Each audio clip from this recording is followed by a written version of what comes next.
What's going on, everybody? Leo Cannell here with today's Seven Figures Club podcast. Today we have an author, a speaker, an entrepreneur who's going to really, show you how to take your business to that Seven Figures Club, get in the top 5% of businesses. Today we have the lovely Molly McGrath.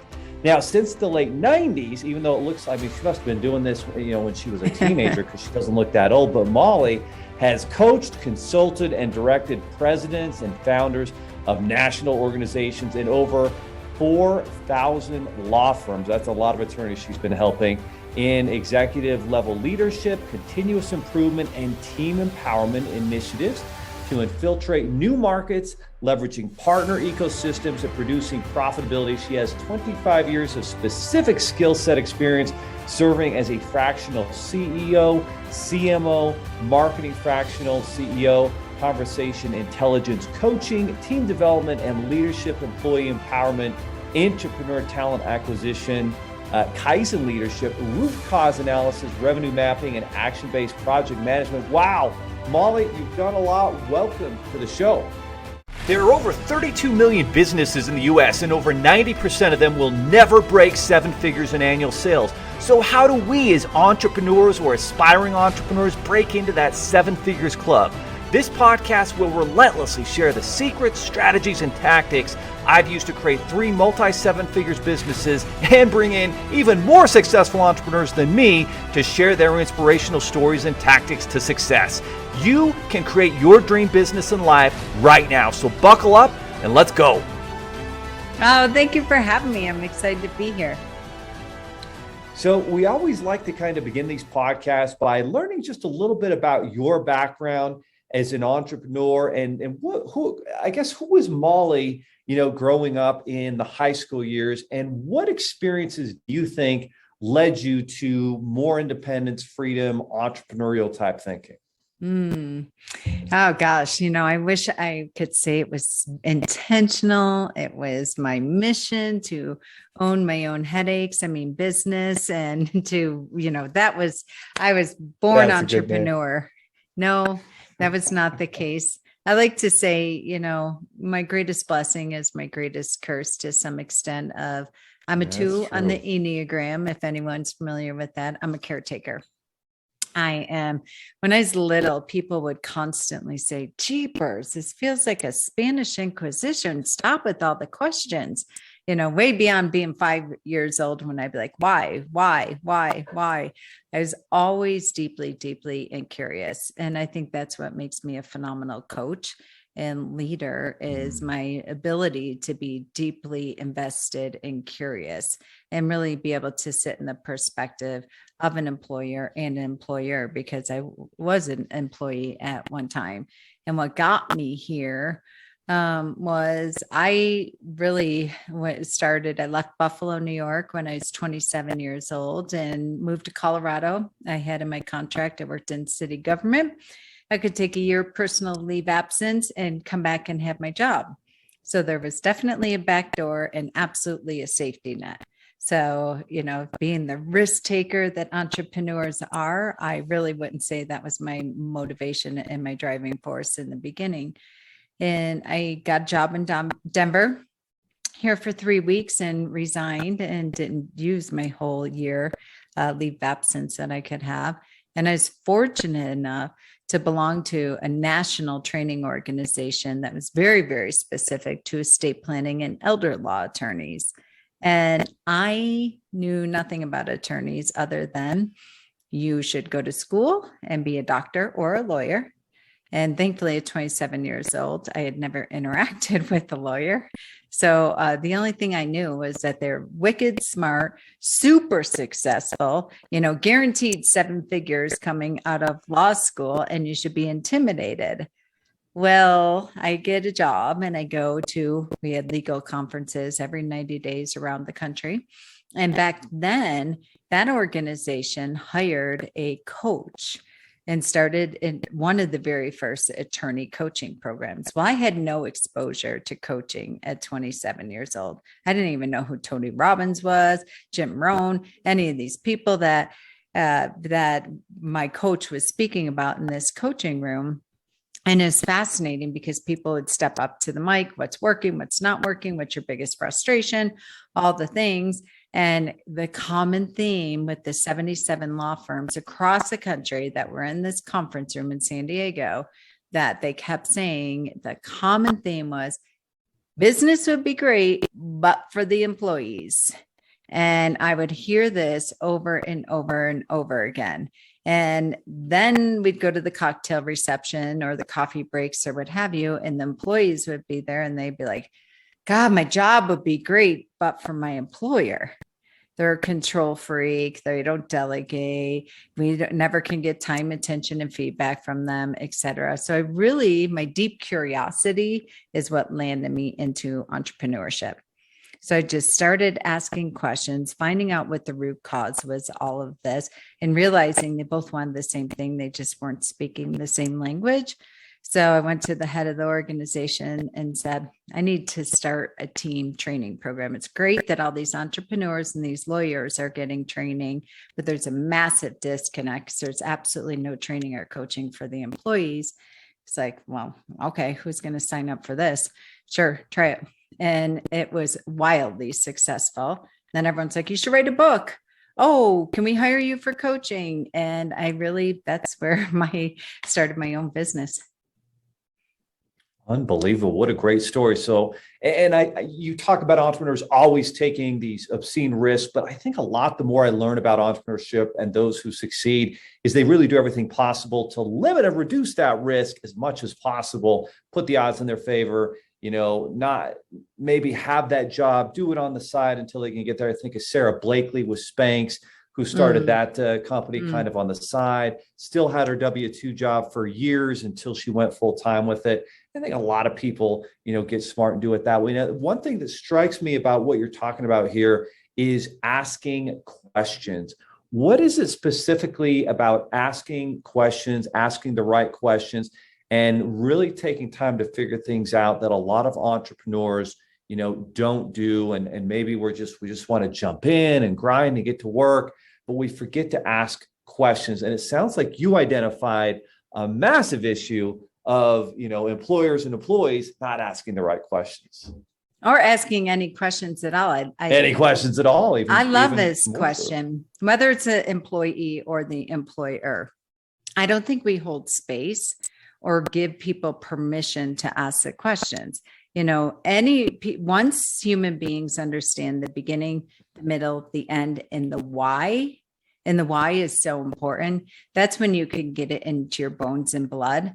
And then it doesn't become a one-hit wonder. Because if you don't understand the why of why I'm telling you to do something or asking you to do something, or why I want to deploy this new strategy or what have you, if you're not really clear on the why, and Simon Sinek talks about that all the time, and making certain it's in alignment with you and it feels good for you, and it is like a hell yes, and it's a resounding in your bones, whether you're the employer or the employee, then it's just going to become a fleeting moment. There's no lack of strategy out there, especially in this day and age, online in the digital age. All of us have this strategy of how to make 7 figures.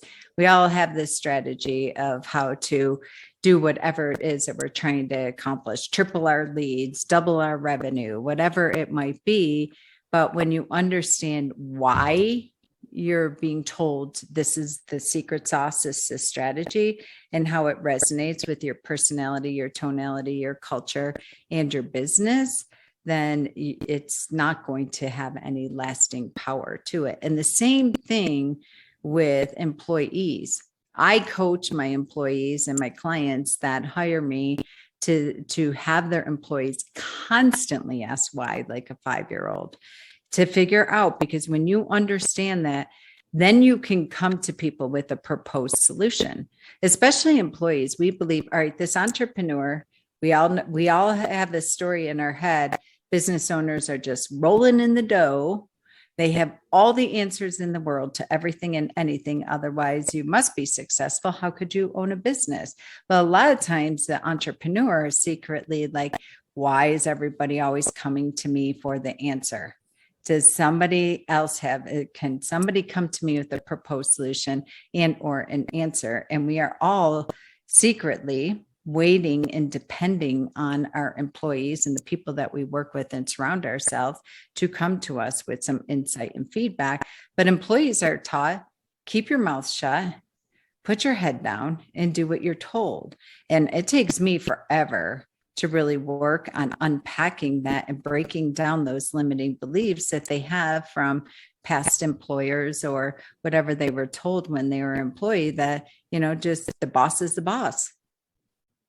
But that's not how my experience, most entrepreneurs actually want employees that will step up and lead, that have an opinion, that come to them with proposed solutions, that say to them, hey, why are we doing it this way? Can't we cut out this, or can't we add this, or can't we automate this to make it more efficient and effective and impact the bottom line in the client experience?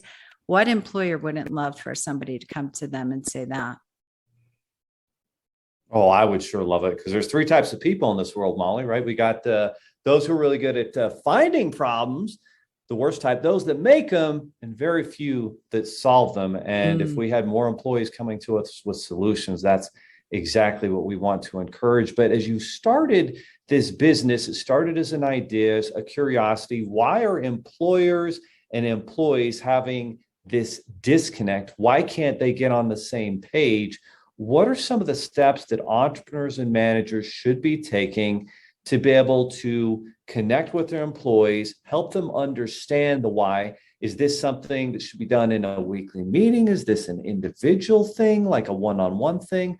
Like, what are some of the steps that entrepreneurs, business owners, managers should be taking to get their employees to understand why they're doing things? And more importantly, like, I'm wondering how many employers actually dig for the why of why their employees even there, right? What's driving them?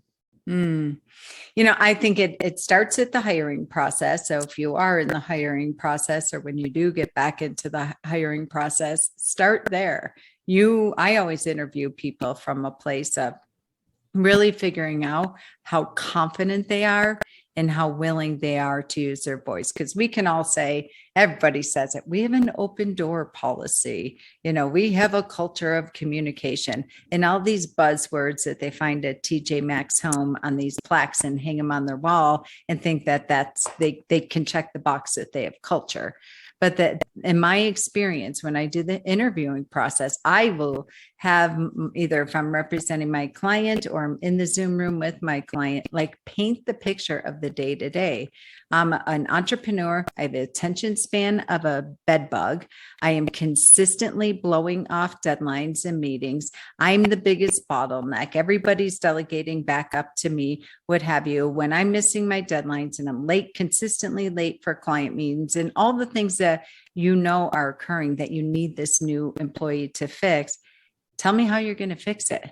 And then be quiet and allow for them. When I tell you, Be quiet, there it is. And be quiet and be still and allow for them to paint the picture of how they're going to support you. For people that have existing employees in place, I would really say these are the frame created. Like, we all love systems. We all love process. EOS is all the buzzword these days. So we really want to make certain that we create a framework for communication with our employees and checking in and doing a weekly well check with them. So yes, I do say have a weekly stakeholders meeting, and call it a stakeholders. Everybody, right down to the receptionist, is a stakeholder within this business. That's, the definition of an entrepreneur. Use words like our client, use words like we missed the deadline. You hear there is no I in team, but you can really see it because your employees do lose sleep over the clients, over the calendar, over cash flow, over the life cycle of a file. So I say have a weekly meeting, stakeholders meeting, where it's an agenda. It's not ran by you. You empower somebody else on your team, and you are checking in. Of course, you have your reporting, you're tracking your measurements, your KPIs, your ROIs, all that jazz. But you're also checking in with people on what are your top 3 for the week? Where do you anticipate getting jammed up? Where did you get jammed up last week? Where do you need help? What's not working for you today? What's the one thing that you really need that you're not seeing right now to set you up for success? So you're creating that, but it's not just lip service where you're actually following up on it from last week. Okay, great. How'd you do?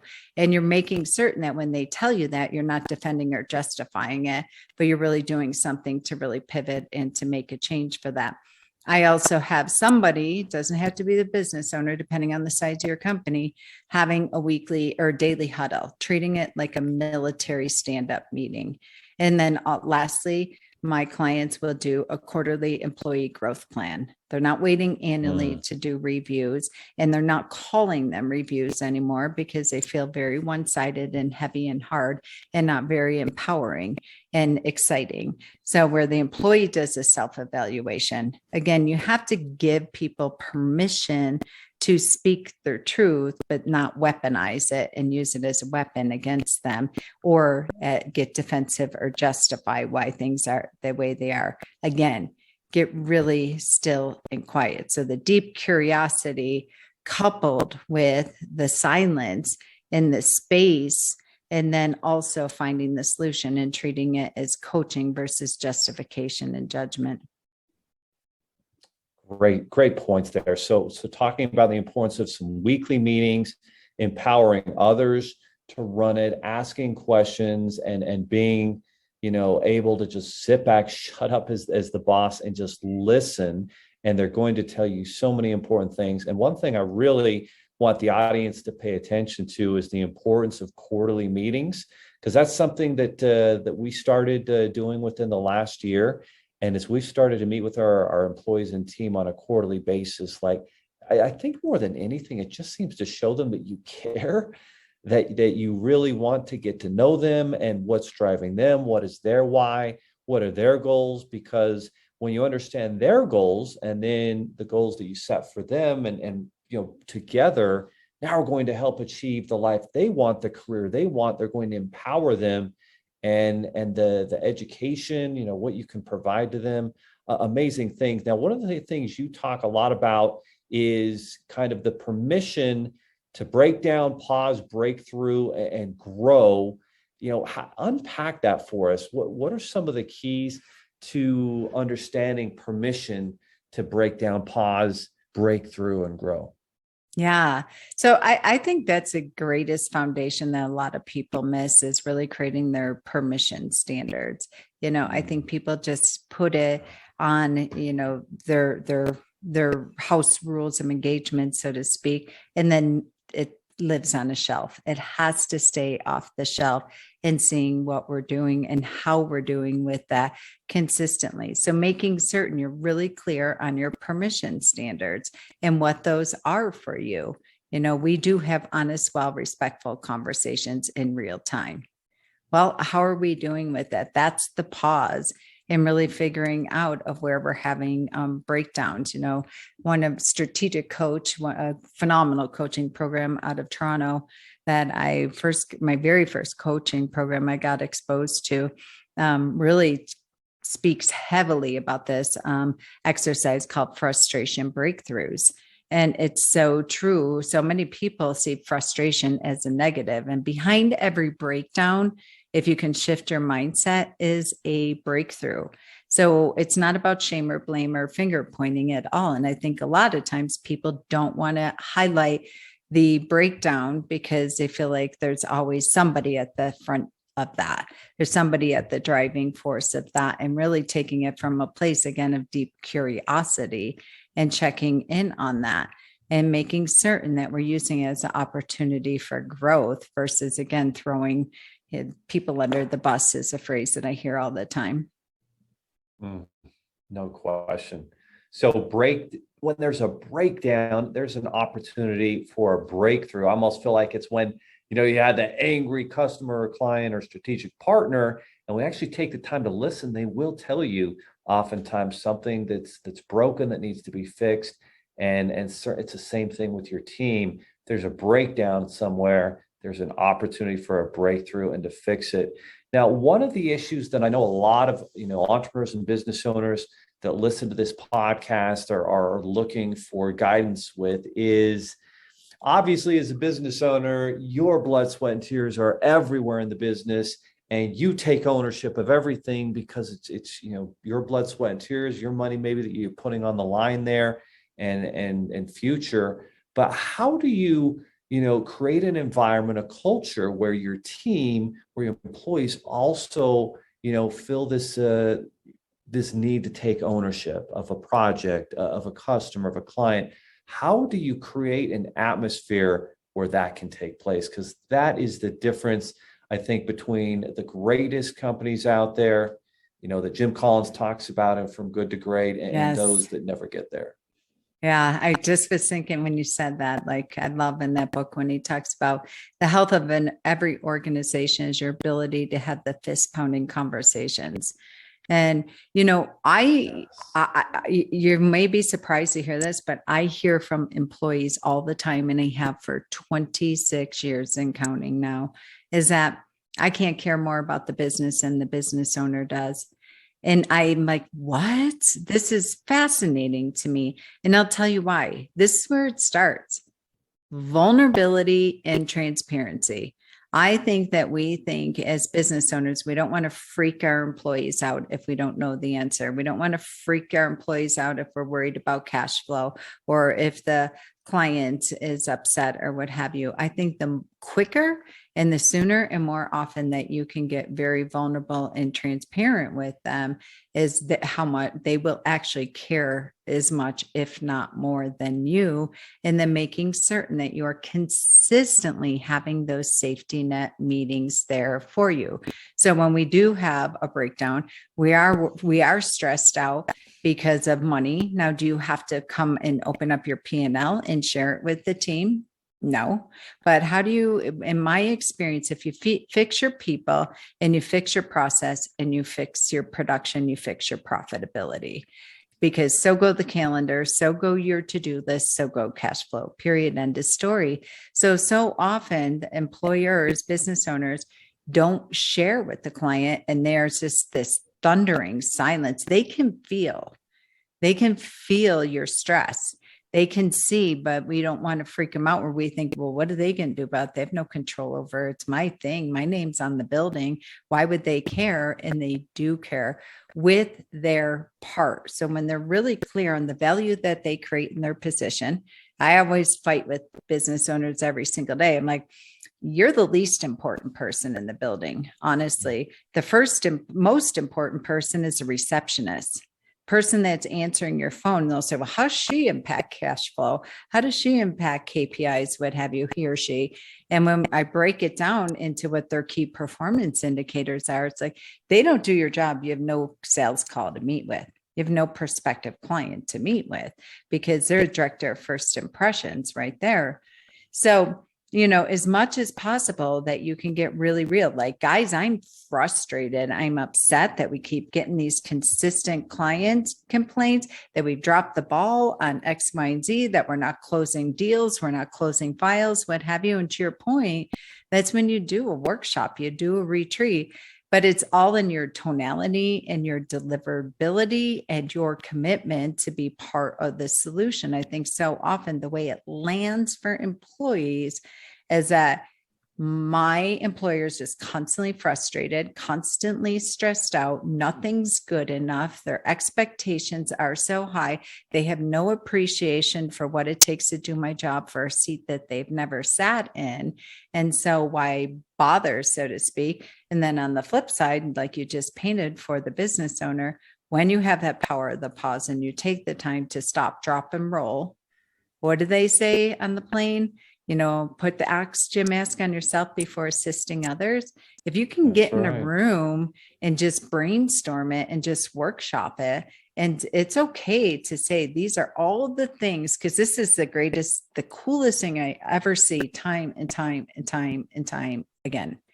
When a business owner gets in a room and they're like, guys, I am waking up at 2 o'clock in the morning. I'm not sleeping. I'm bringing the stressed out, crappy version home to my kids and my family. And I come home and they're frustrated with me. And then I come here and I'm failing with you guys. I know you can see all my frustration and what have you.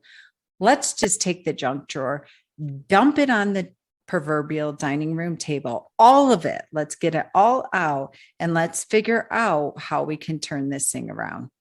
Right there, your employees will take a bullet for you.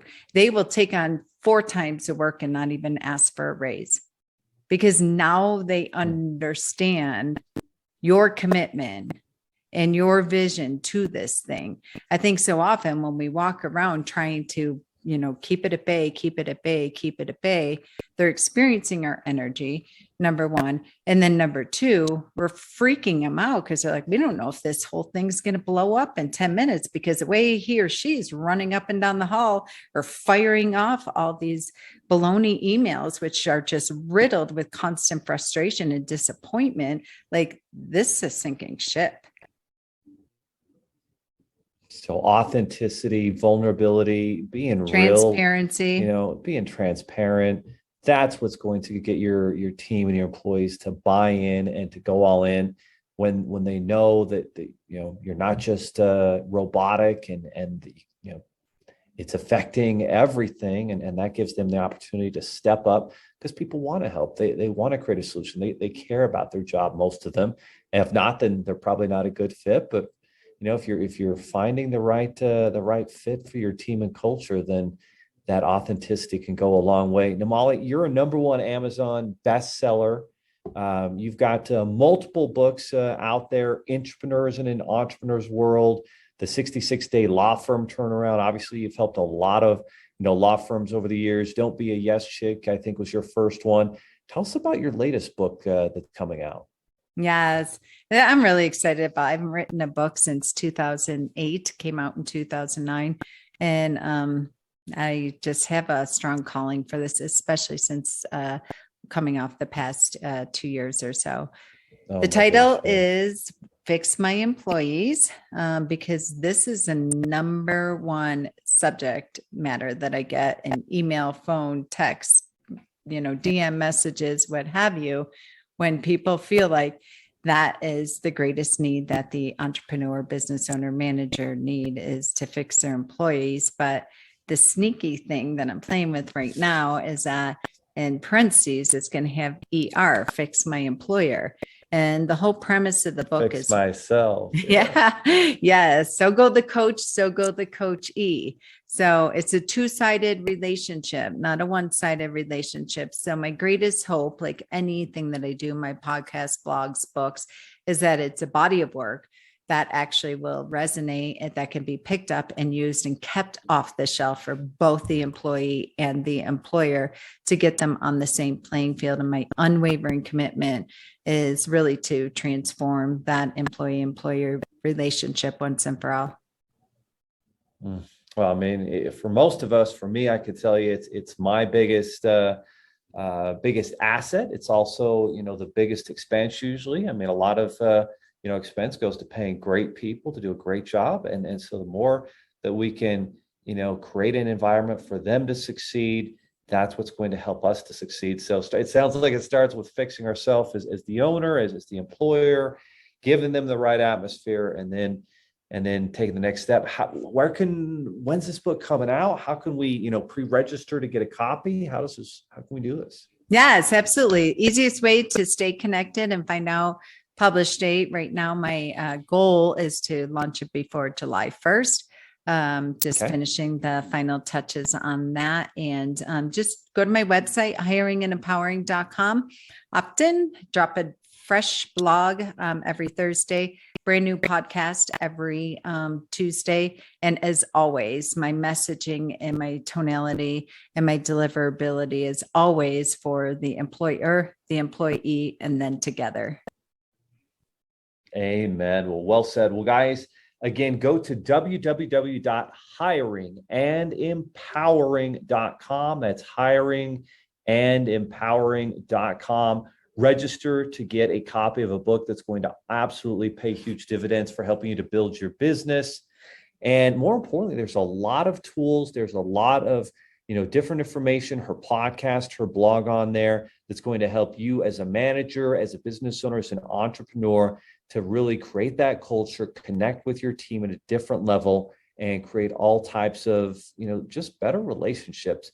I like in Ray Dalio's book Principles, where he talks about having meaningful work and meaningful relationships. There's nothing more meaningful than the relationship you have with your team and how you treat them and the lives and opportunities you're able to change doing that. Molly, it's been amazing having you as a guest here on the Seven Figures Club podcast. I would like to have the final word be yours in terms of, the most important actions that we can take today to really connect with our employees and team and understand, that it starts with us. I would say, again, I think in a nutshell is just realizing you're hiring human beings versus human doings first and foremost. And it's a relationship. It's not a transaction. So the second you can shift that from a place of resentment to excitement and really giving your employees time, attention, feedback, and connection. And simply, they're maybe depending on your culture and how you manage and lead right now, they might not quote unquote trust it in the beginning. They want to see proof of concept. They want to see this consistent and persistent and not just this fun little thing that you've learned on a podcast or at a workshop that you have to do, which has some backhanded, agenda that's going to increase your revenue. You have to really come to it from a place of transparency and authenticity. And one question that you can even start with and keep asking it until you get people to open up is, what is it that you're not seeing in your job, in our culture, in our business that you would really like to see? And then be quiet. And if people don't talk or they give you one word answers, that'll be a very strong clue that you have a lot of work to do to really make it a safe place for people to speak their truth.